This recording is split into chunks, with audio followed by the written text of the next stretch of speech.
MIT technology review Pakistan के news studio में खुशामदीद। मैं हूं आपका मेज़बान GM Shah. News round up का आगाज़ करते हैं। बुलेटिन के आगाज़ में आपको बताते हैं कि मिनिस्ट्री ऑफ IT और इग्नाइट्स फ्लैगशिप का कायम करदा नेशनल इंक्यूबेशन सेंटर कराची में काम करना शुरू कर देगा। इससे पहले नेशनल इंक्यूबेशन सेंटर्स को इस्लामाबाद, लाहौर और पेशावर में कायम किया जा चुका है।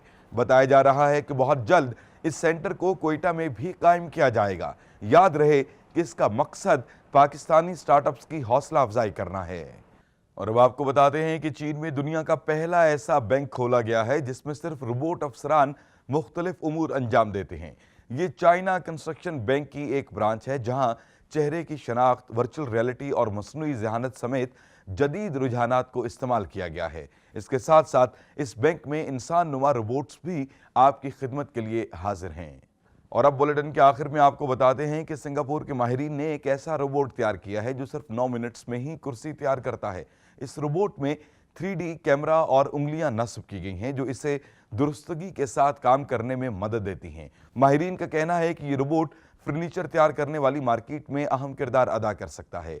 फिलहाल इस रोबोट का नमूना तैयार किया गया है। इसके साथ ही MIT टेक्नोलॉजी रिव्यू पाकिस्तान के न्यूज़ स्टूडियो से अपने मेज़बान GM शाह को इजाज़त दीजिए। अल्लाह निगहबान।